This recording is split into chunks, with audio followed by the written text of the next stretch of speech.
Thanks very much, and thanks everyone for coming. And before we start, I guess I'd just like to acknowledge the traditional owners in the land, or the custodians of this land, the Ngunnawal people, and their leaders, both past, present and future. This facility is built on Ngunnawal land, and I think it's quite fitting that the theatre is actually named after that, after those people. Before we start, I'd just like to start with a video, if we can. Thanks, Kaela.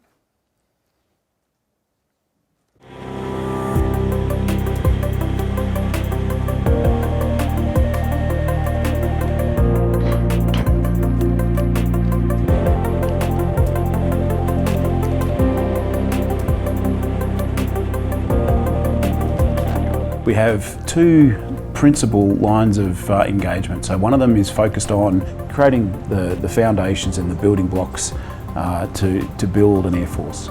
The second line of effort that we then have is then how they employ that. Good morning.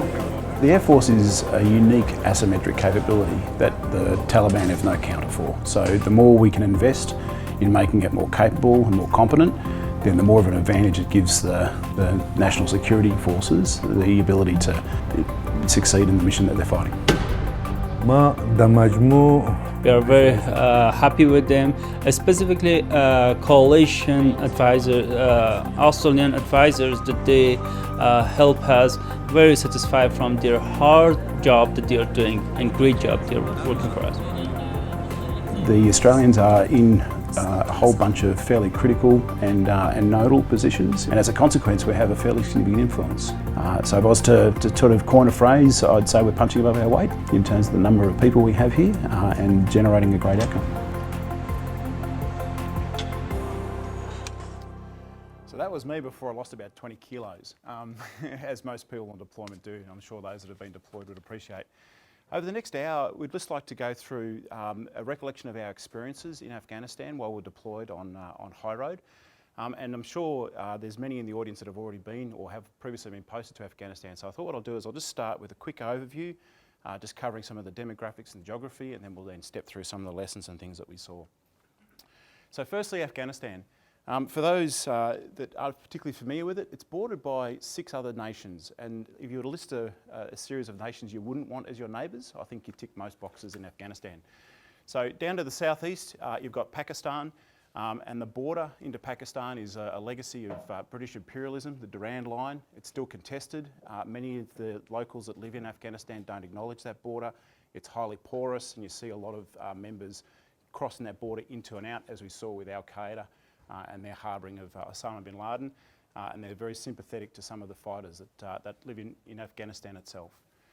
Out to the west is Iran, and as we see every day in the media, there's an ongoing antagonism between the US and Iranian states, and certainly what we saw during the time we were in Afghanistan was a lot of Iranian support, providing weapons, providing a lot of the resources into the insurgents and into the Taliban to assist them in their fight. Up to the northeast, you've got China, which basically shares a 40-kilometre border, very small border, but again, they're trying to exert influence into the country down through the Panhandle. They were very quick, as soon as the Americans announced that they may be withdrawing, to offer that they would pick up all occupation of all of the 4 operating bases the Americans left behind and step into their shoes, as China could do. But they're trying to grow their influence in Afghanistan. And then across the north, you've got the stands, Uzbekistan, Tajikistan, and Turkmenistan. And again, a very porous border to the north, where you do get a lot of nationals coming into Afghanistan to support, again, the insurgent fight. In a lot of cases where post-fighting you would discover passports and identification documents from members from those countries as well. So surrounded by a number of nations, very little support for the coalition in the west that's there, a lot of support for the insurgents that are there, and certainly a lot of transfer of people going in and out of the country. The country itself is dominated by a significant mountain range called the Hindu Kush, which basically projects down through the spine of the country. Elevations up in the order of 20 to 30,000 feet, so it's not uncommon to fly in C208, look out the window and there's mountains above you when you're at 20,000 feet.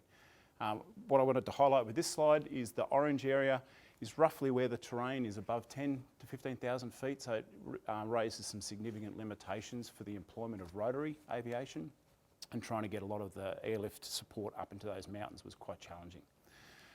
With regards to the national infrastructure, there's very little. So that's the road, the main road structure, Highway 1. It was aptly named, basically a belt road around the country with a cut through the middle. That was essentially the main logistics supply route. So it became a focal point for control between the Taliban and the coalition. If they could cut it, they could deny the logistics because there wasn't much else.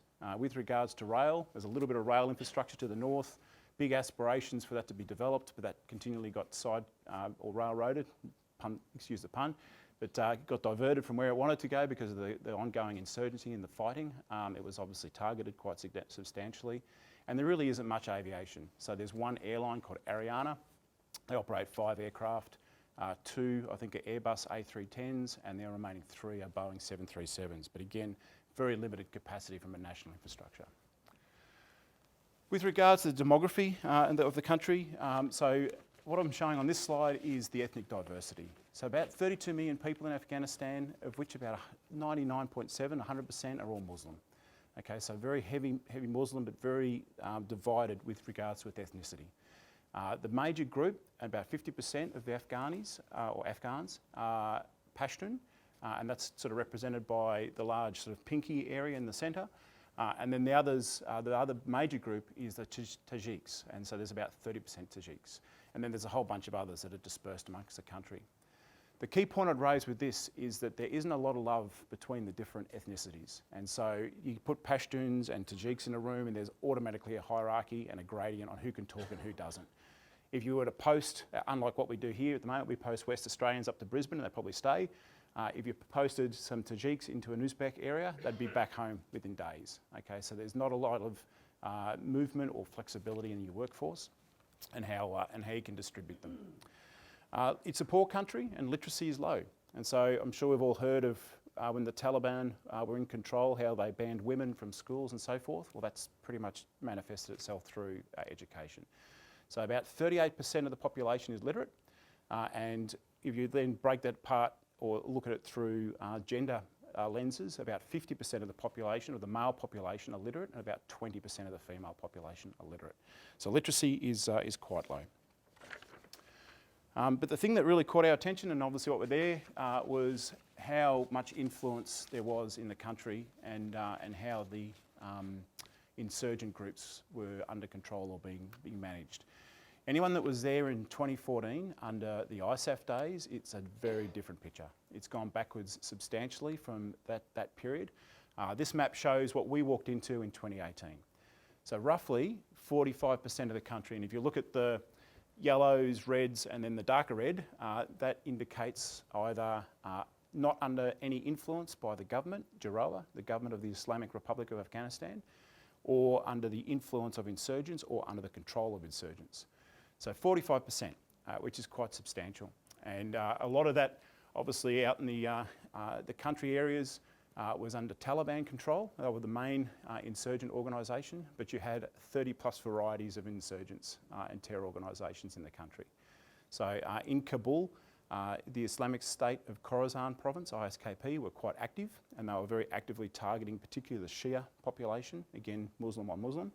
And then in the northeast, so in Nangarhar and Nuristan, which is sort of the areas just over here, that's where the majority of the others. So Al-Qaeda was on the uptick, Haqqani networks were there, and on it goes. The good news for us as coalition is that there was a lot of red on red. They didn't like each other very much, and there was a lot of internal fighting. So that sort of contributed to make our job a little easier, but it was quite a hostile and a very active conflict. And what surprised me, I guess, walking into the country at the time was how active this conflict was. And I'll talk about some of the numbers, but in the order of at least 50 Afghan nationals, ANDSF members, killed per week, at least. And certainly on the off-fighting seasons in Kabul, there was just ongoing attacks against all sorts of people, predominantly against the Shias through ISIS in Kabul itself. A very active conflict zone. So focusing on the Air Force, and I guess I just wanted to very quickly provide a bit of history and background to the Afghan Air Force, just to provide some context as to what it was that we were there to try and assist with.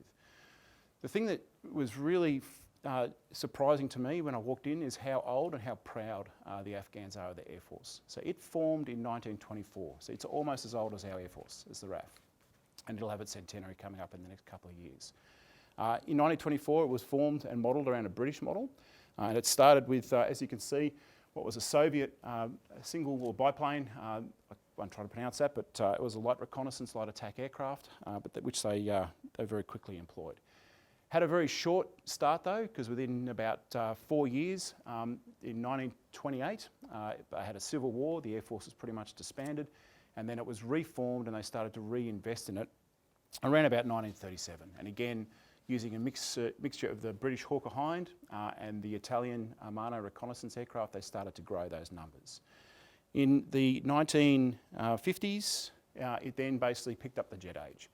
And this is where we start to see a whole bunch of Soviet-type aircraft and platforms come into the Afghan Air Force. MiG-15s formed the bulk of it, and they had the Illusion 28 bomber enter into service. Not a lot of numbers.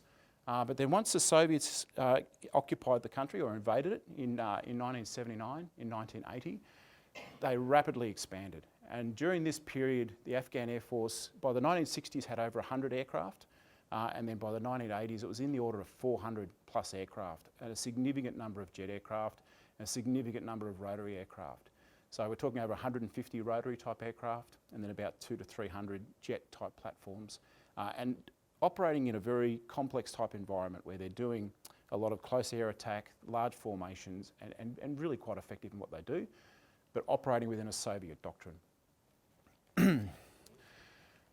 That all sort of bubbled along until the Soviets withdrew in 1989, and then from that point they pretty much were unable to sustain it. So the government didn't really understand how to maintain a fleet of that size or complexity. Most of their labour and a lot of the technical expertise was Soviet, so as it was pulled out, they lost all that expertise, and it just started to then attrite. In '92, the Najibullah government, who was the current president at the time, he was assassinated, and basically the country went back into civil war. And at that point, the Air Force was dispersed amongst all the warring factions, and again, it was pretty much broken apart. And when the Taliban took over in 1996, again, there was no effort to try and reconstitute, or very little going into the sustainment of the Air Force. And then, of course, we now get to the contemporary era, 2001, after 9/11, when the Americans then invade, they pretty much targeted whatever was left, and the fleets of MiG-21s were destroyed, apart from those that were on poles or on static displays. So it was once again brought back to almost a zero equation. But the key point, I guess, out of going through that history is that for the members of the Afghan Air Force that we were advising, the majority of them had been in for over 30 years. And so they were very familiar, and they had the historical context of the Air Force being at its peak in the 90s. Over 400 aircraft, operating complex platforms, operating complex mission sets. And a number of times I'd actually spend hours and hours going through all the detail of how we're going to do a particular mission, just to have a general say to me, yeah, I understand that, Hog, we used to do that 40 years ago. You Americans and the rest of your coalition are telling us not to do it today. And it was like, well, hey, shit, have we gone forward or backwards on this whole process? So that's sort of a bit of the context. And it brings us then to what it is that we walked into. So 2014 was the big drawdown under Obama. And of course, that didn't go quite as planned. And so we then ramped up again. But we shifted the mission from ISAF, kicking doors down and counter-terrorism, to now resolute support, which was about capacity building under the NATO model of trying to reinstall and reinvest in the national infrastructure to get them back up on their feet. The key point to this slide is that this history, and the modern Afghan Air Force as we call it, is literally a 5-year-old story. So 2014 is when it started, and it started with the delivery of some C-130s, and up the top left you've got the C-208 Cessna Caravan type aircraft. They came into service first, very shortly followed, and this is almost every year another platform would arrive with the MD-530. That's your little Magnum PI helicopter, a little sports car with rockets and gun pods. They pretty much max out weight with 2 pilots and that load, but it's very effective in a close air attack mission. You then had in 2016 the A-29s turned up, Super Tucano. It's a very competent aircraft and extremely well suited for this environment. Okay, so it's got 50 cal guns in the wings. It can carry up to about 1,000-pound bombs, but it wheezes with 1,000 pounds under the wings. It's very good with 500 and 250-pound bombs. It's got a FLIR pod, forward-looking infrared, of which we put laser-guided GBU-38s under the wings, and it was able to do laser precision strike as well. So a very capable platform. And then more recently in 2018, 2017, UH-60 started to arrive, and the Americans were very big on removing any Soviet air support because they didn't want to fund, or Congress basically had mandates that they could not fund Soviet maintenance and logistics. And so the fleet of Soviet helicopters were gradually being drawn down as UH-60s were being brought into service. And then most recently, just before we left, we started to receive the AC-208s, which was the C-208 on the left, up on the top right, however armed with a Hellfire missile and APKWS missile, similar to Hellfire, and a very, very good infrared targeting pod. In fact, probably the best pod I've seen in any aircraft platform that's out there. And that came in at the end of 2018 and was starting to be operationalised very early this year. And that's the orbit of the aircraft. So each year, essentially, another platform and a rapidly accelerating desire to bring these into service. And so you can see on some of the milestones that we basically had about 12 months from the MD-530s arriving until they were operationally used.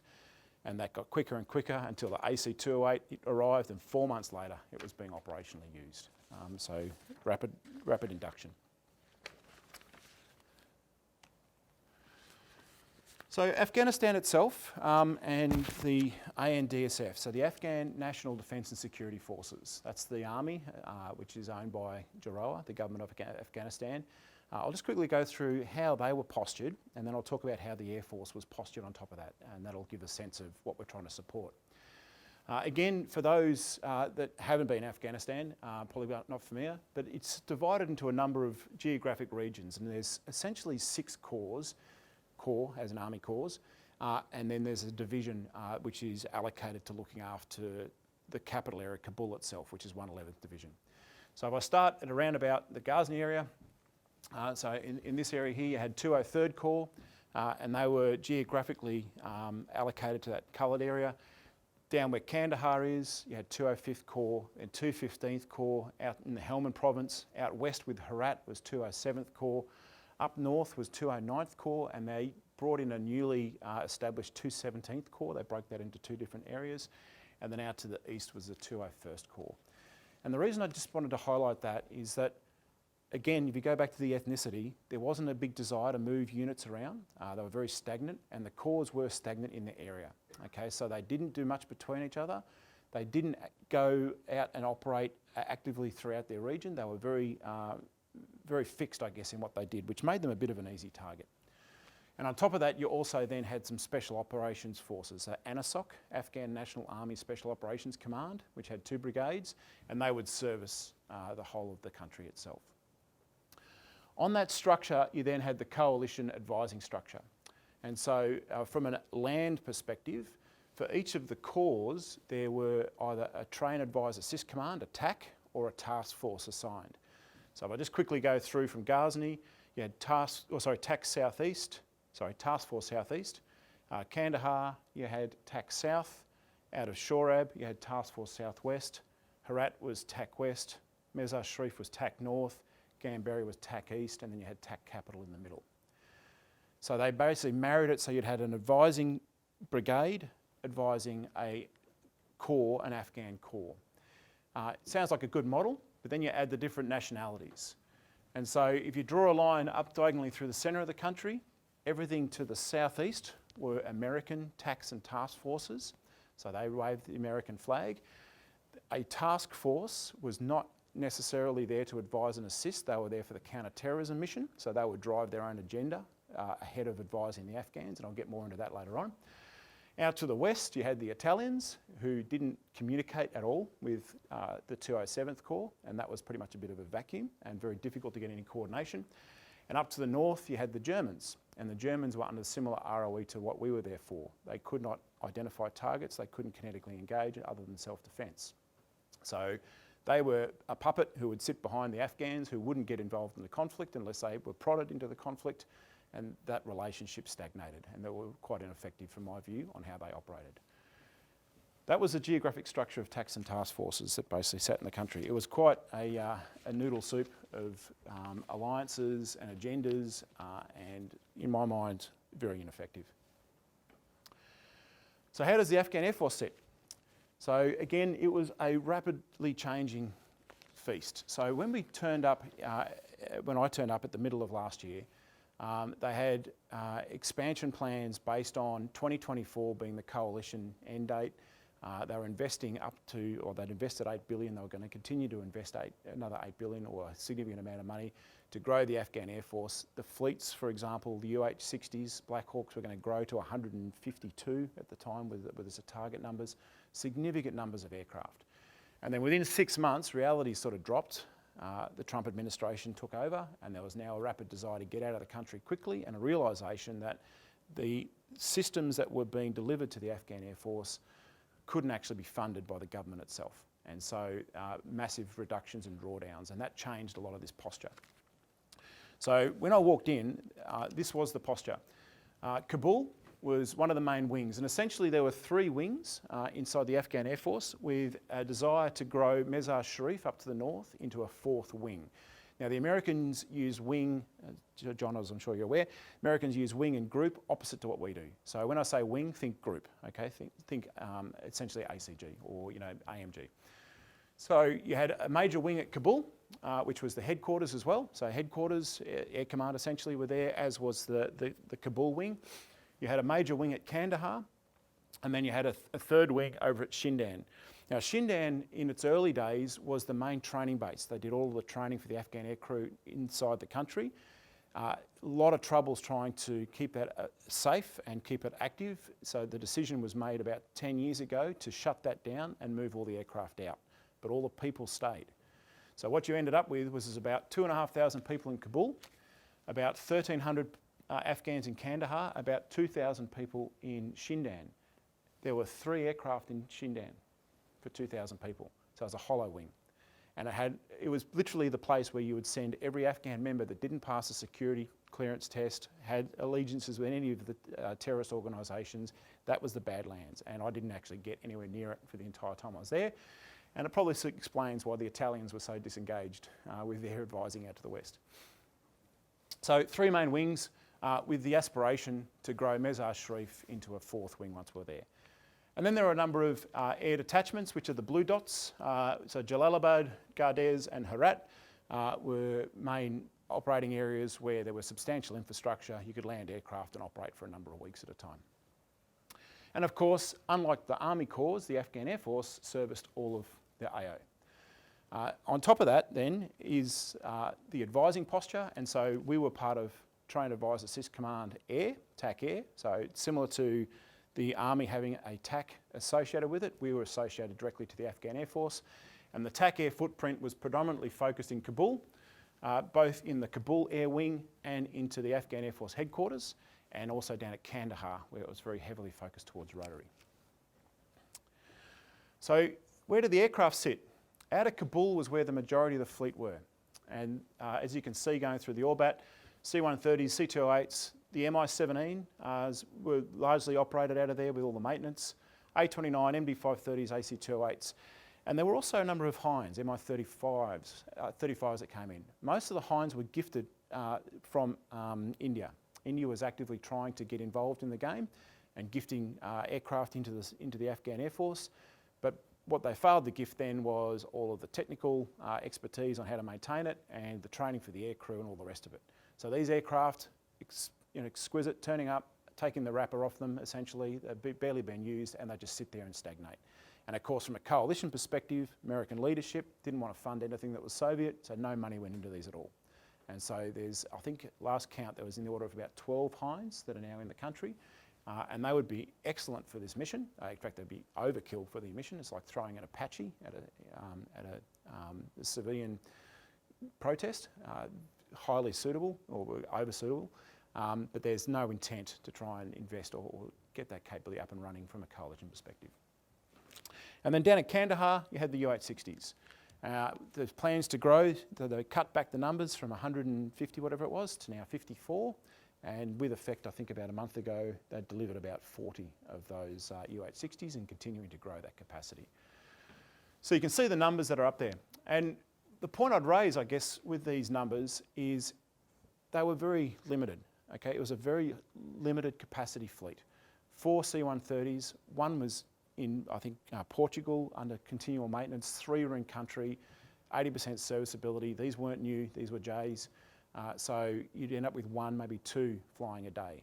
A29s, there's 12, again, take a few out for battle damage and maintenance, you're down to 9. You really had 3 lines a day you could use. Okay, MD530s, well, there's 50 of them. They were, again, under about 80% serviceability. A number of them were battle damaged, and they would always operate in pairs, and air weapons teams of 2, so you'd be looking at about 3 to 10, depending on how good the day was, of lines of MD530s to service the whole country. Again, so quite a limited capacity. So mentioning the capacity then, you then look at the numbers these guys are flying. And this is where it becomes quite an extraordinary story. The Afghan Air Force in 2018 flew over 32,000 sorties in that year. Given how many aircraft they have, that is extraordinary. And that's almost on a par with the coalition raider effort into the theatre as well. Because what I haven't mentioned is all the coalition air. So at Bagram, at Herat, projecting from bases outside, a whole stack, predominantly US aviation, that was operating in this AO as well. A-10s, F-16s, a lot of the UAS systems, MQ-1, MQ-9s as well. So 32,000 missions, which is just quite extraordinary for the number of aircraft they have. The Afghan Air Force essentially flew 3 mission types, and I've got them listed up here. So the top right, airstrikes, so that was your A29s and your MD530s. Down the bottom left, airlift, so C208s and C130s, lifting packs, cargo and all the stuff you'd expect trashies to carry around a country. And then down to the bottom right, CASEVAC and human remains. And the human remains mission was the highest priority for them. Okay, it's very, very important in the Islam culture, if someone is killed, to make sure that they're properly repatriated and buried so that they can basically receive all the benefits of the religion and basically put to, or buried effectively within 24 hours. So that was a very, very important mission, and we'd see the human remains recovery bump off ammunition delivery or CASEVAC quite often, and that was just a national or a cultural priority that they pursued as they went. So, yeah, and again, if you look at the numbers, quite staggering. So weekly, about 30 strikes a week, about 100 tonnes of cargo a week, and then pulling out about 100 dead bodies a week around the country, in addition to the casualty rates that were there as well. I'll hand to Kaela to talk about the logistics. The coalition effort was designing a logistics model for the Afghan Air Force, which comprised of a hub and spoke model, with Kabul being the hub and the spokes being at Mez, Shindad and Kandahar. In theory, Afghan Air Force aviation and supply parts would have been delivered by the 4 AAF flown and American maintained C-130s. Important to note that usually only 3 Hercs were up in the air most times, with 1 being overseas to go through the whole things. There was also an option for the Afghan Air Force to utilise their Mi-17s for this resupply, and also other creative uses of Afghan flown aircraft to transfer parts were also seen. Road convoys were also utilised through the north and the south, from Kabul to Mez and from Kabul to Kandahar. Thank you. So what I'd like to do now, I guess, is go into what it is we saw operationally once we got into theatre, and then how we were engaged into the process or into the operations of the Afghan Air Force we're conducting. The first thing I just highlight or just talk about, I guess, is what was going on with the Afghan Air Force as we arrived. And it was a very interesting transition. It had gone through the first 3 to 5 years, so before me, so Group Captain Gould started off, then Hake, then we had, Deethy started off, then Hacker, then Gouldy, then I followed after Gouldy as the CJ3 Ops Director. A lot of the effort as I walked in had been focused towards the delivery of aircraft and platforms. So let's bring these new systems, get them into the service, get the aircrew trained, get the pilots flying, make sure the weapons and the fuel and everything else is working. What I had in front of me as I took over in the middle of last year was an AWBAT that was pretty much complete, and now the shift in the focus was very much out of let's move the effort out of just receiving these aircraft now into operationalising them. And it was very much a focus on operationalising the Afghan Air Force and getting it into the fight. So what we saw, around about 1,000 strikes a year, and as I walked in was a whole bunch of little red dots, as I sort of tried to show here on a map, all across the country. And they were very, very active in what they were doing, but they were very ineffective in what the effect they were trying to deliver. So strikes essentially weren't linked to land scan manoeuvre. They were very much in response to personal agendas and requests or good ideas at the time, and there was very little operational design that went behind it. To highlight that point, we had a quick look at the kill chain and how the targeting cycle was working inside Afghanistan. As we would know, this was sort of the targeting cycle that had been indoctrinated, and a lot of the doctrine that was being applied was coalition or Western doctrine, very much heavily American doctrine being applied. And so straight away you could see the logic. You want to develop your target, you want to get it approved, you then do a planning cycle, which was the intent, then prosecute that target, and then go ahead and do post-strike analysis, and you'd repeat that cycle to obviously go ahead and make sure you generate the effects you're after. So under target development, there was recognition that we had to identify suitable targets, have it linked to a land scan manoeuvre, and there was an investment in growing a capability of air liaison officers.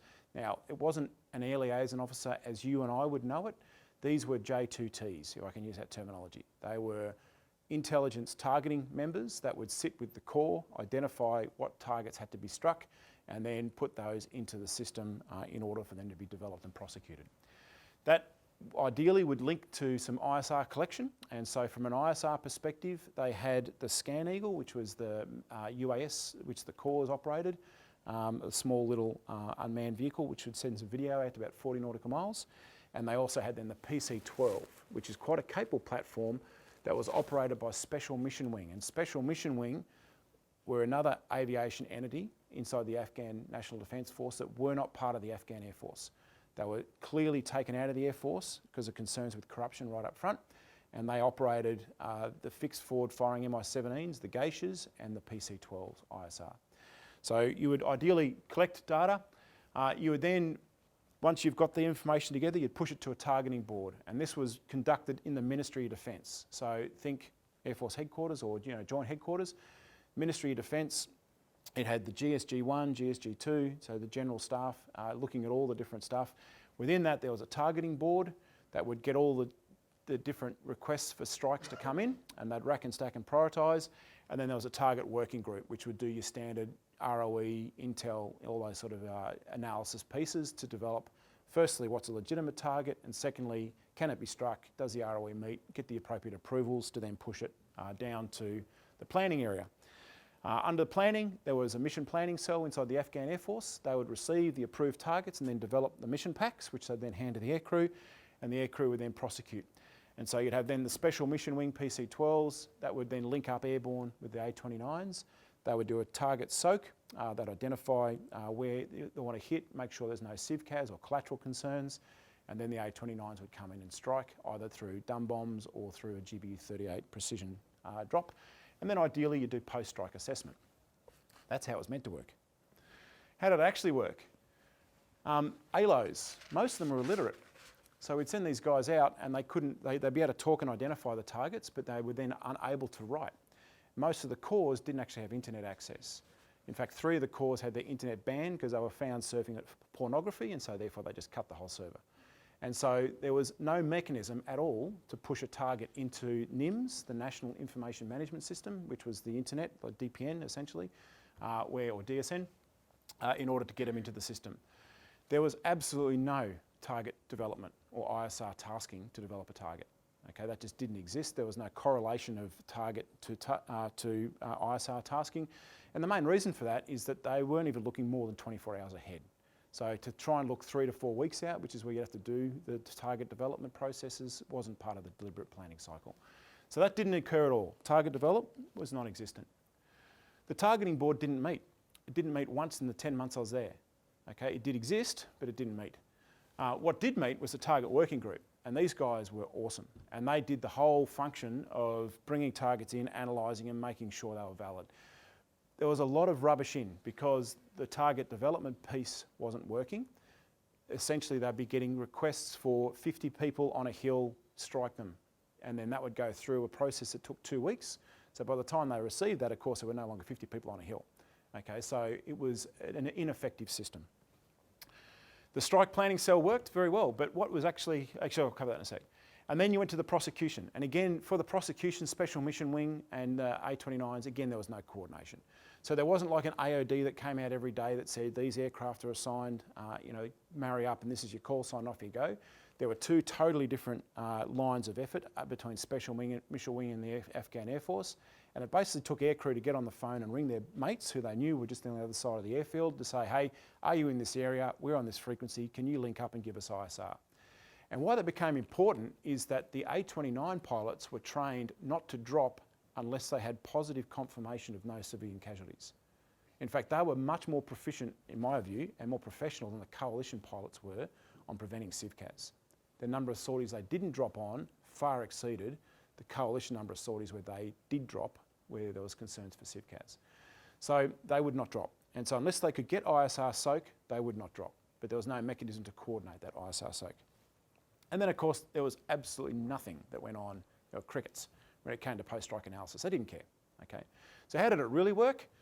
You'd get the Corps in the operating out across the country who'd get on the Roshan on the phone. They would ring a mate they knew in the MOD who would have influence. WASTA was the term that you'd be familiar with for those that have been there.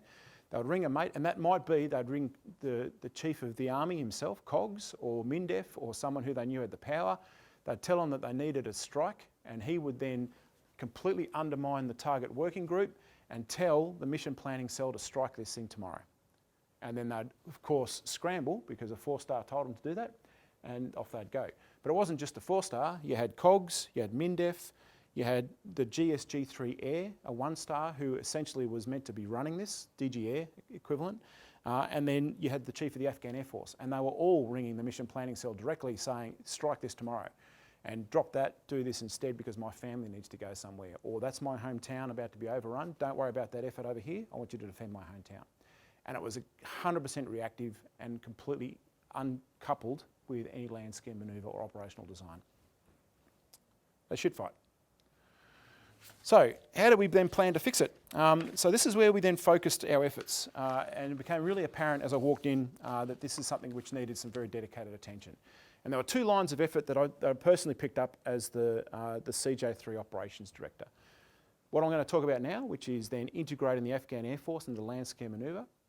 And the second one was then more focused on command and control, and that's a different air power seminar if you want to come to that one. But talking about operational effects. So noting before the previous slide, a whole scatter of strikes all over the country that weren't coordinated. So what I wanted to try and do was couple all of these strikes and the extraordinary rate of effort that was going on to operational design. So make them so that they're coordinated with the land scheme manoeuvre. Like any good process, it was a 6-step process. And of course, the first step of any 6-step process is to acknowledge the problem. So that was the first bit. Let's identify where we've got to put these guys and identify where the opportunities were for the employment. The second step then was to get out into the ANA cores and into the coalition TAACs and identify who the points of contact were and start to build the networks to get people to communicate and talk.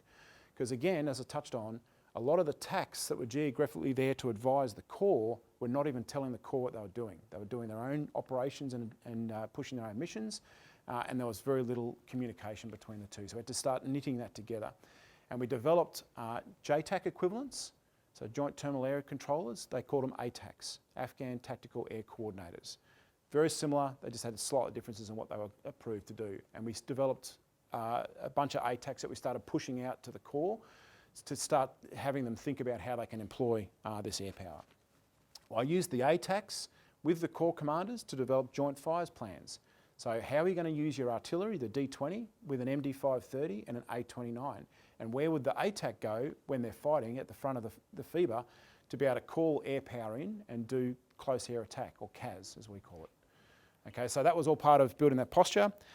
We then identified the targets, and we got the ALOs with mentors to then actually get on the system, start doing target development and start identifying the targets that needed to be fed. And then of course there was the execution part, and then we did the post-mission analysis. And so I guess what I'd like to do now is just talk through a couple of examples of how this went. And so, and I've only got 4, but there were in the order of 20-something operations that we ended up supporting through this model. And so firstly talking of Ghazni. So Ghazni was a city just up here in the Ghazni province. Interestingly, Ghazni was the chief of their defence force's hometown, COG's hometown, so we knew we had his priority and support to try and do it. Shortly after I arrived, 2 days after I arrived, just as another anecdote, the Taliban staged and this is about August last year, a major assault onto Ghazni. They actually took the city. Okay, they got into the city, they caught the ANDSF completely off guard. I tried, having just arrived, to get the Afghan Air Force in there now to repel this attack. I was completely ineffective, and the reason I couldn't get them in there is because the coalition had just swamped it, and there would be in the order of 50 A-10s, F-16s, MQ-9s, all racked and stacked above this thing, all operating in restricted operating zones, and they wouldn't let the Afghan Air Force into it. They wouldn't let them into to defend their own hometown, because there was this whole flurry of coalition aviation to get there.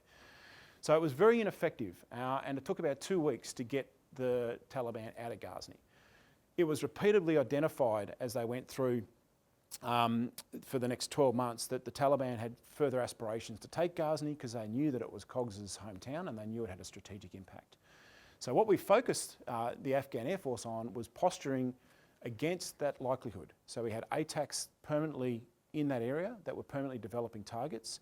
We had MD-530 scout weapons teams or air weapons teams allocated around the Ghazni area to provide immediate response to any attacks and insurgent pop-ups that occur. And that proved to be quite effective in being able to counter any build-ups of Taliban activity. And there were quite a few that started to happen as the fighting season commenced into 2019, and they were able to deliver very quick and deliberate striking effects against them. Did you want to talk about that one, Kaela? Yeah, so the highway between Kabul and Kandahar was one of our main logistic resupply routes in South Afghanistan, enabling supplies from Kabul to Kandahar and back again. Due to the high presence of Taliban, including this particular event, it was common that we saw up to 4 kilometres long convoys stuck either in Kabul or Kandahar. Obviously, this placed a higher risk for the Afghan local contractors that we employ to provide security for those convoys, but also those supplies were then degrading to the elements. You were also seeing that supplies weren't then getting to Kandahar as well.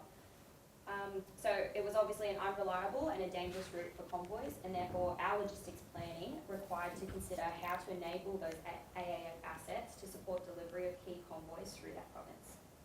Thank you. The next one I'll just talk about was up northwest in the Farah province. So again, a similar type of environment where this area up in Farah to the northwest was very heavily Taliban occupied. And there was a small forward operating base up there called Maimanar, which was one of the main forward staging bases for air power and for Afghan army projections into the area. The northern area, a whole bunch of fighters would come through Uzbekistan and Tajikistan to the northeast, and they would push in, join the Taliban, and then there was very little that would actually stop them if they wanted to go across the north. So this was seen, when fighters were seen to amass there, it was seen as a very important strategic area. They had to be essentially stopped in that area if they could, otherwise there was concerns that all of the north would very quickly fall across into Taliban control.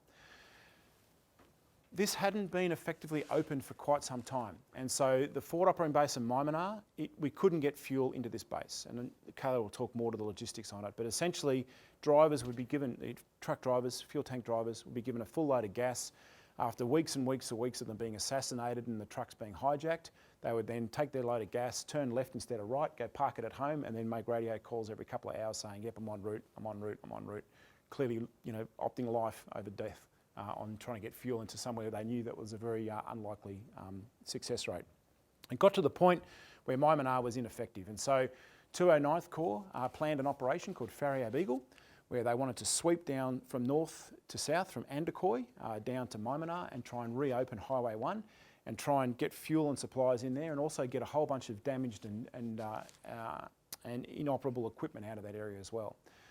Planned for a 6-day operation, ended up taking about 2 weeks. And the way this was planned is, again, we sent the team out, we developed a joint fires plan, we got the air power baked into the operational scheme manoeuvre. And it was very, very successful. The MD-530s would fly very in close proximity to the land as the convoy progressed, and it would only go anywhere between 5 to 20 kilometres a day, but they would provide continual close air attack against any targets that would basically emerge or expose themselves. And we're talking rugged terrain too. So this is a big valley with a road down the bottom and very easy access for the Taliban to attack and ambush. And of course the 530s provided excellent cover for that. A-29s were also incorporated into the fight, and they were actually integrated quite effectively with MQ-9s, with coalition aircraft. And they would basically take it in turns, identifying targets forward that they would then strike or shape so that then the convoy could continue to move through. And again, there was a two-wave presence a day of A-29s, and they continually engaged targets for the whole time they were doing this. It got to the point where the ANA refused to move or progress the convoy unless they knew the Afghan Air Force was on station and overhead to be able to support them, which going from a corps that didn't even know they had an Air Force to start 3 weeks before to now one that would not operate without its support was quite an extraordinary achievement. And as it turns out, they managed to get through after 2 weeks into Maimanar and reopen that supply route. So like I mentioned that Maimanar was of strategic importance to keep out that Taliban out of that province. We needed to logistically support that. So what did it look like? That Maimanar was part along the highway from Kabul to Mez and then to Maimanar. So that highway was obviously of strategic importance to get our resupply convoys there, our logistics supplies. So during this particular conflict, Maimanar had been without fuel for 4 months. So that was an airstrip supporting FOBs without fuel for 4 months. So pretty big deal. So when we did have this mission take place, there was a lot of engagement with our AAF, like Sir did mention. When they did go through and open up the highway, what they saw was it was riddled with convoy vehicles that had suffered battle damage, had been completely searched and taken from the Taliban of all its supplies. And there was a big effort there to try and pretty much pull out whatever we could out of those convoys, being not so minimal. So this mission was a success, but within 2 weeks we did see the highway overtaken by Taliban again. So it was a consistent, challenging area for us to look at. And that fight continued for the whole time I was there. In fact, it then expanded into Balamagub, which was just to the southwest, which is another story for another day. The third one I'd like to talk about is Sawalha Khat Jungle. So Sawalha Khat Jungle is in the Uruzgan province and very dear to Aussies' hearts because that's where under ISAF we were operating. And since 2014, after the withdrawal of the ISAF troops, it was dominated by Taliban. It was taken over, it became their major forward staging and logistics supply area for all the fighters as they came back into the country after the winter months, to then reform their units, to rearm their units and then push out into the area. It was also the centre to all of the poppy harvesting to the southern provinces where they basically harvested, manufactured and then distributed a lot of their the narcotics they produced in country. So there was a lot of footage of openly showing Taliban walking around, not concerned at all of a coalition threat. The place was heavily booby-trapped. And it wasn't until Brigadier Shanahan, Aussie, who took over as the commander of TAAC South following his predecessor being shot by a blue-on-green incident, that there was a decision to actually clear the Sawalha Khat Jungle and conduct an operation. This was probably the highlight, I think, of the integration between the Afghan Air Force and the corps. It was quite extraordinary. Again, it was a couple of weeks. The operation would tend to run over a couple of weeks. Similar sort of model. We had the MD-530s that were integrated into a joint fires plan. D-20, the artillery would lay down artillery fires. The MD-530s would then come through directly behind that, engage any targets that were exposed, and then work in close coordination with the ground force commander. And then you'd have A-29s that would do night precision strikes to shape the area, and then ongoing strikes in response to ATACs that would be calling them on the radio, passing 6-line briefs essentially for their engagement. The net result was what was planned to be 2 weeks. In 6 days, they swept the Taliban out of this valley, completely swept them out. And that was the first time in over 10 years that any coalition or any ANA soldiers had set foot inside that valley. The MD-530 guys were absolute rock stars. Like they would fly in the morning, they'd get the ground force commander brief, they'd then take off, engage 10 to 20, 30 targets, go back, buy kebabs, bring the kebabs in, give them out to all the guys that are fighting, you know, high fives, slaps on the wrists, go out, do it again in the afternoon and come back that night and then have all the bullet holes patched up on their aircraft as they took a whole bunch of rounds. And they absolutely starred in this fight. But very effective integration and a very effective outcome. Anything to add? And the last one to talk about then is how the UH-60 started being utilised. And so between Kandahar and Helmand province, there was a lot of ongoing fighting between the 205th and 215th Corps that was occurring there in Maiwand and Uzbekistan, not Uzbekistan, sorry, Goresh, I think it was the district just to the north. And what we saw, again, this was very active, and there was, until the UH-60s came on board, almost no mechanism for the Afghan National Army to either resupply in highly contested areas or to get CASEVAC out, other than by putting them on the back of a donkey or a truck and trying to drive them out under fire. And so very quickly after the UH-60s were delivered, they were utilised in a CASEVAC role in this way. And so they would be flown into highly contested landing zones, picking up guys, bringing them out. They took a lot of fire in the first couple of days, and so they were very quickly married with MD-530 air weapons teams, so escorts by MD-530s. And the way they'd operate is they'd fly in. If there was any indication of ground fire, the MD-530s would suppress it, and they'd continue to suppress it while the UH-60s came in, landed, took the bodies, offloaded the supplies, and then basically recovered it, and on they went. And they were doing in the order of 15 to 20 missions a day at that rate of effort for about 3 months that I was there, that we saw these things operate. And very, very effective. This was a game changer for the operations in that area, and just demonstrated how quickly they can assimilate and use these systems and capabilities. So that's my storytelling for this slide. And I guess with the time we've got left, what I'd like to do now is just talk about what were then the limitations to the employment of the Afghan Air Force, and the things that we would recommend needed some changing, or if we could have done differently, I'd recommend we do differently. As you can guess by the picture, there's 5. So starting up in the top right, the first one I'd like to talk about is integrated effects. And so as I touched on very briefly before, there were 2 different agendas that were being pushed inside Afghanistan by the coalition. There was the Coalition Resolute Support Mission, and then there was the US Operation Freedom Sentinel, counter-terrorism mission. They were led by the same people. So the 4-star General Miller, who was there, was commander of US Forces Afghanistan. He was also commander of Resolute Support. The objectives of those missions were chalk and cheese. They were not compatible. OFS was counter-terrorism. It was being driven by the Trump administration's desire to drive the Taliban to the negotiating table and get out of Afghanistan as quick as they possibly could. So General Miller, under that authority, was pushing an extraordinarily high operational tempo. He wanted to make sure the Taliban never got a chance to have a rest, and they continually engaged them, they hunted them down, and this was kicking doors down and killing leaders. They literally had a list of all the leadership they wanted to knock off in a day, and they were continually targeting these. That was not at all compatible with Resolute Support, which was national infrastructure development.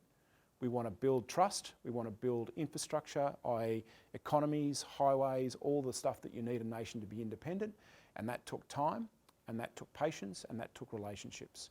It was not compatible. Okay, so that's the first thing, is there was an absolute conflict of interest between these 2 missions, and they just were not compatible, and they still aren't compatible at the moment. The other part to it as well is that because of the OFS focus, a lot of that was American counter-terrorism. It was done in American silos. So all the planning, even with the coalition there, was NOFORN, non-releasable to foreign nations. So even as an Aussie or a member of the coalition, you weren't given access to the NOFORN counter-terrorism piece. And these operations were the bulk of the lines of operations on a daily basis. So you're in an environment where you're trying to integrate air power, and you've got absolutely no idea what the OFS mission is for the day until you turn up into that area with an A-29 and you're told you can't go in there because there's already a ROS, a restricted operating zone, and they're already dropping bombs, and we can't do anything about it. So there was no planning, there was no integration, there was no operational design. It was literally guess. And it got to the point where I would look at what I understood of the OFS priorities, and I'd find somewhere on the map completely separate from them to try and employ the Afghan Air Force. That was deconfliction, which was just not effective. Do you want to leave that one? Okay, the next one then was coalition intervention. Bit of a theme going on here, isn't there? Coalition intervention. So the fact that all of the aircraft were Western aircraft and had been given and gifted to the Afghan Air Force there was a very heavy sense of ownership by the coalition on what they could and could not do with those aircraft. And some of it is justified. So for example, your 4 C-130s, there were 8 airfields that were approved for C-130s to fly into across all of Afghanistan. And the main logic behind this was, if you broke on the ground, you don't own the maintenance, we do. We've got to fly a coalition team in to fix this. If that's not a secure airfield, now we've got to bring in all of the security forces to secure that in order to get that out. So they're limited to where they could go. But it had a significant implication. So Maimanar, as was just discussed by Kaela up in Farah, that was continually contested and it continually needed resupply. And so the Afghan Air Force wanted to use their C-130s to get fuel, weapons, ammunition, all of that stuff in there, but the American or the coalition would say, no, we're not going to put you in there. We won't allow you to go in there because if it gets broken or the likelihood of it getting attacked is very high, therefore we won't be able to recover it. And it actually had a direct impact on their operations. And so that was one part of it. There was a whole bunch of other controls that were put in place to try and limit and change the behaviours of how the Afghan Air Force were employed, such as limiting their fuel. I think there was a 20% reduction on the fuel delivered to the Afghan Air Force. That was done on the basis to try and stem the corruption, because fuel was being sold off the back of the truck to make money for the driver. So they wanted to stop that, but in effect what it did is it didn't stop the corruption. What it did is starve the Air Force of its aircraft and the fuel that it needed. So a bunch of things that were put in place that had adverse effects. And probably the biggest thing, I guess, from a coalition intervention perspective was the desire to meet milestones and accelerate the transition. So as I touched on up front, there was a very rapid time frame between delivery of an aircraft and operationalising the aircraft. And of course, any coalition general officer wanted to be reported favourably. It's in a war zone, he wants to get the medals, he wants to go home with tea and bickies and medals and all the rest of that sort of stuff. So when a new platform turned up, while it might have been declared that 12 months from now this will be operational, of course the instant desire was, I can do that in 6 months, it'll make me look really good. And this sort of stuff manifested itself across all platforms. The UH-60s were directed to be operationalised in half the time frame that was allocated for them to be operationalised. And they did. The guys made it happen. But they trained 3 pilots of 20 to do a mission of which there was no logistics support and there was no mechanism to be able to sustain it. But it got publicised as we now have an operational capability. And then it was left. The focus was then moved to the next thing.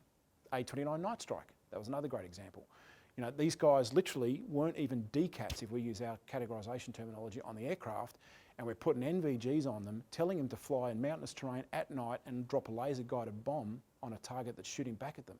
And they got less than 200 hours in the aircraft. But that was done. And it was done with a whole bunch of coalition in back seats and racking and stacking, and it was then lauded as a success. And now, if you read the media, they've got a night strike capability. I'd argue they don't. So these are the sort of influences that the coalition forced on them, and it was done mainly through unrealistic agendas that were being pushed from coalition leadership. Politics? So contracted logistics support has a heavy presence in theatre, and it continues to undermine the ability for the Afghan Air Force to sustain itself. As the CLS is funded by the US, they are heavily driven to meet mission availability and bombs on target, rather than to develop, mentor, teach and supervise an organic maintenance and supply capability. It was observed the CLS conducting the roles on behalf of the Afghans, rather than overseeing the process with the advisors. Contractors also provided new parts instead of repaired parts, which hindered learning about repairable items, which is a critical part in maintaining an aircraft. The CLS ran the aviation supply chain on behalf of the Afghans, which led to a lack of developing that accountability with the Afghans for spare parts and demonstrated shortcut approaches, which were not sustainable. They were putting items on US aircraft going to these spokes instead of utilising the Afghan AMR process. Policy for the Afghan Air Force was only reviewed yearly, which provided a very limited opportunity for the coalition to help generate policy changes which would support the advisory efforts. The current policy is written with technical terms that don't actually exist in DARI or Pashto. For example, repairable items is written as it is in the policy, repairable item. This demonstrates, I guess, the lack of collaboration, education and learning that exists between the advisory effort and the Afghan Air Force. Some would say, again, a Western solution to an Afghan problem. Alrighty, the next one then was sustainment. And so as I touched on before, so the modern Afghan Air Force is literally 5 years old. Okay, so again, if you think about an organisation starting within 5 years, how sustainable is that given 5 years? How long have we been working on getting an F-35 program up and running? That's one platform. You know, that's been as long as I've been in Air Force, 30 years. So well and truly invested a lot more than the time that's been invested into the Afghan Air Force. So the first thing I'll just talk about here is the infancy. Thanks, mate. And so under the infancy piece, again, given that it's only 5 years old, if you look up to the top left on how long it takes to build a pilot, you know, anywhere between 3 to 4 years to build just a pilot, and then on top of that, you then got to invest in the ongoing development of currency and proficiency. So, you know, fixed wing typically takes 4 years, rotary takes roughly 3 years. So you can see that if you do the math, that a lot of the aircrew that have gone through green training systems are only just starting to emerge onto the platforms in the last 6 to 12 months. Most of the capability has been derived from transferring experienced aircrew from the Soviet platforms into the current MD-530s and the Western systems, UH-60s. So what does that mean when you look down to the bottom left here in the aircrew strength? I've got the different platforms there, but essentially the blue is where we want to get to. The green is how many are currently Afghan Air Force trained and operating. So the Mi-17 clearly is already inducted into their service, but everything else, what you're looking at is less than 50% of the aircrew are Afghan at the moment. So again, very nascent, very new capability, and still growing and developing their expertise. Where it has a real problem is that as soon as you produce your pilot, they're then getting sent and being utilised operationally. I call that you're consuming the product. So MD-530, a pilot gets qualified, he jumps into the right-hand seat in the MD-530, he jumps in with a guy that's been flying Mi-17 fixed forward firing for 20 years under the Soviets, and of course that guy doesn't want a green dude to be able to pull the trigger or do anything. There is no CAT system, okay? There is no investment in just flying patterns or doing ILSs or going out and doing practice runs because they're fighting a war. Why would you do that when there's guys dying, you know, in the next valley who you can actually deliver effects and fire into? So you end up with this thing where the junior guys are qualified, they don't touch the controls for 4 years. The senior guys get more and more experience, but there is absolutely no progression or sustainment. Okay, and there is a really, it's an unsustainable categorisation structure system that's going on with the aircrew at the moment. Similarly for maintainers. So maintainers, top right, 7 years it takes to learn to get someone who comes in, teach them English because all the pubs are English, and basically grow them into a proficient trade supervisor maintenance member. They haven't achieved that on any of their platform types. Kaela?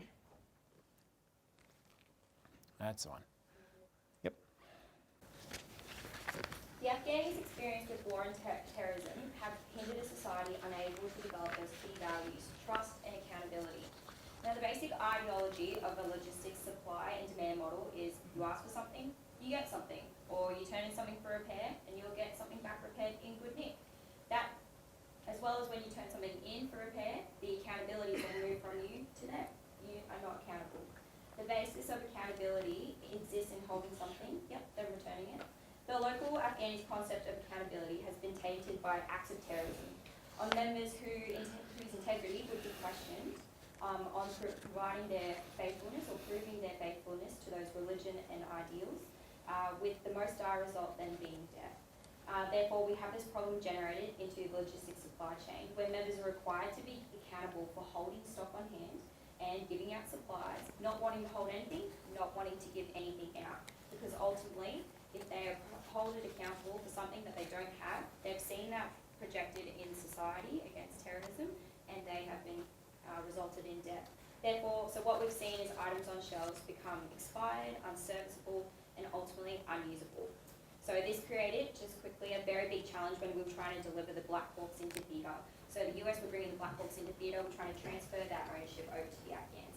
They would not want to sign for anything that they hadn't had that 1-2-star approval, which is very difficult to gain in any sort of normal rank structure, Western rank structure. Therefore, they didn't want to be held accountable, again, back to that terrorism belief. So the cultural setting in Afghanistan ultimately undermines those values, I think, for a natural supply and demand system to exist. Thanks, mate. And just as a quick sidebar, we're going to go over time. We've got another 10 minutes to finish up, so if anyone needs to leave, just please do so. Okay, the next thing I want to talk about, and you say that, thanks, Kaela. The next one I want to talk about then is the maturity or the focus of the advising. So again, as I touched on before, when we walked in, it was all focused very heavily on the delivery of platforms. We shifted the focus to operationalising it. What I wanted to highlight here is that that wasn't just inside TAAC-Air, that was across all of the advising. And so the focus of the Resolute support mission, the advising mission, was all on tactical execution of effects. That's what the news wanted to see. A bomb blew up, how good was that? You know, there was more air crew, or there was a logistics system that was working, or whatever it was going to be. The non-sexy part, okay, the sustainment piece, personnel management, making sure, you know, this isn't stabs to anyone who works in these areas, but personnel management, but making sure you've got the logistics at the right place at the right time and you're going to deliver ordnance, thinking about future sustainability, usage rates of aircraft, none of that was even at all part of the decision-making process of the Afghan Air Force. So my point is that while the focus was very much on the current tactical of very limited and simple complexity, for the Afghan Air Force to be independent, that had to shift. The shift or the focus of the advising effort had to shift to teach them to be thinking at the operational level, and that wasn't happening. For example, the Afghan Air Force was structured A1, A2, A3, A1 through 9, which is a NATO tactical employment operational construct. It wasn't like having a PERS branch, a logistics branch, a future capability management area. None of that stuff was even part of it. So until we actually get them to thinking operational and being proficient in an operational level, it will never be independent. It will never be able to think about how to sustain itself. And that was not even existent in the time I was there. Thanks, mate. Alrighty, the next one then is air power awareness. And again, so talking about cultural elements, until 2 years ago, the Afghan Air Force was part of the Afghan National Army. Okay, it was another corps, and it still has very much a Soviet mentality on how it's being used, and it is seen by the Chief of General Staff, the Chief of the Defence Force, as being another core arm of the Afghan National Army. So the Afghan Chief was a 2-star, as were all the other corps commanders, until 6 months ago, or sorry, a year ago now, where he then got promoted to 3-star, but still the way it was viewed was another corps. So there's not a culture of air-mindedness. There's not a good understanding of the tenets of air power and how to use air power. And what I'm really referring to here is, you know, you've got a very low density, high capacity fleet. You know, you're literally counting these aircraft in the tens and you're using them, you know, thousands of hours per week. The demand exceeds the supply. That sort of model is only effectively utilised if you can centralise your command, centralise your control and decentralise your execution. So you need some agency that says, we're going to assign these aircraft to these different areas because this is where the need is for the next week, and then we'll bring them back and we'll redistribute them as goes on. That didn't occur. And the main reason it didn't occur is that, again, coalition leadership were typically US and were typically US Army. And they were very used to and indoctrinated in the fact that each brigade had its own air wing, and therefore why shouldn't a corps commander have his own aircraft? That was the model. Decentralised control, decentralised execution. And of course, in an environment where there's no communication and there's no coordination of effect, if I've got an MD-530, that means I'm powerful, it feeds my Worcester, I'm not going to let it go. And so that then became, ownership was 9/10 of the law. So it was counterproductive. And so what they needed to do was develop this air power awareness, develop an air-mindedness, have a clear understanding of how to better utilise air power, its tenets of speed, of reach, of aggregation of force, in order to be able to make sure that they can fully exploit the limited capacity and capabilities they've got. So as Sir mentioned, the Afghan Air Force is a subset of the Afghan National Army, and therefore put us in the second in the pecking order for supplies, coal, fuel, vehicles, you name it. But not only this, I guess those structural complexities generated many challenges and most importantly affected that mindset towards the generation of air power and land power. The Ministry of Defence was primarily filled with Afghan National Army members, particularly in air logistic positions. Doesn't make sense.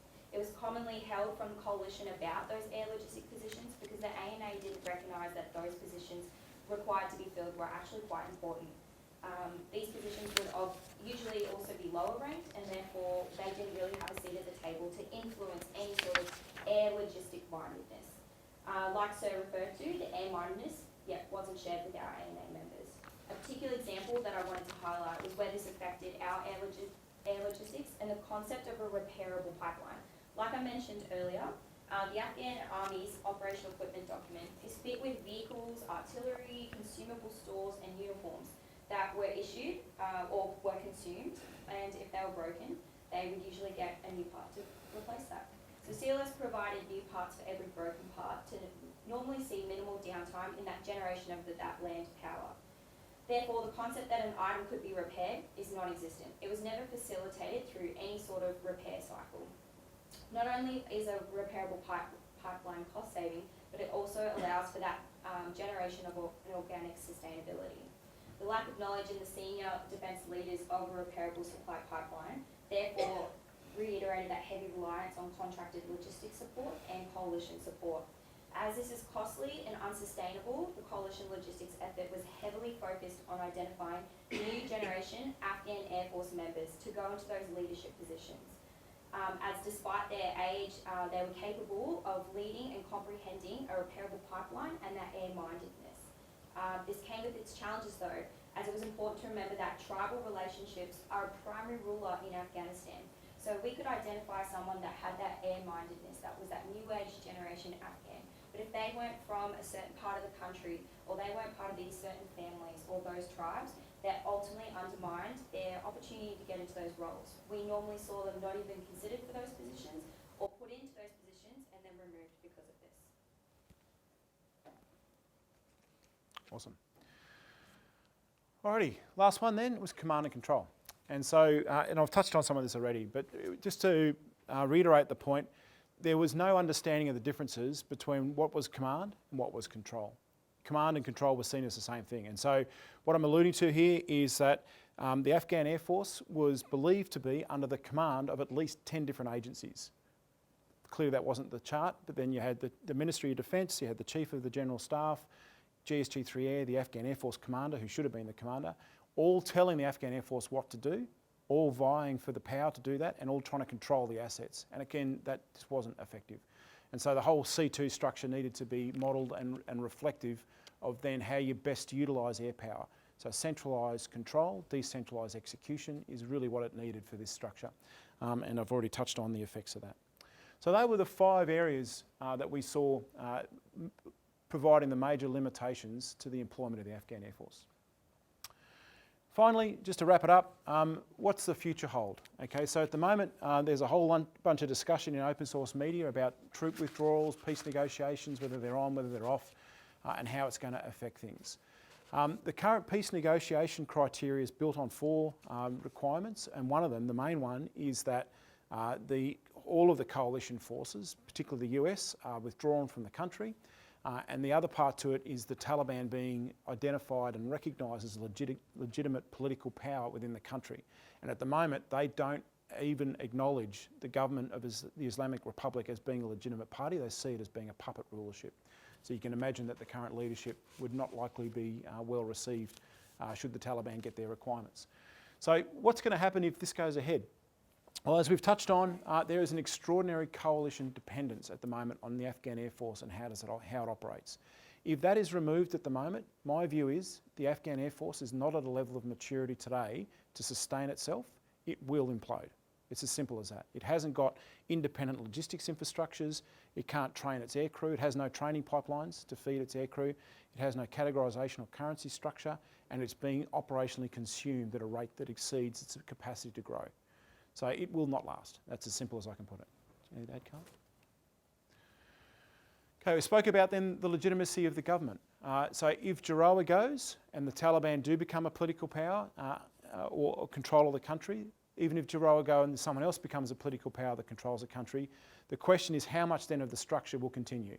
So will the Ministry of Defence continue to operate and function as it does, providing guidance, and the Afghan Air Force continue to operate as an element of that ministry?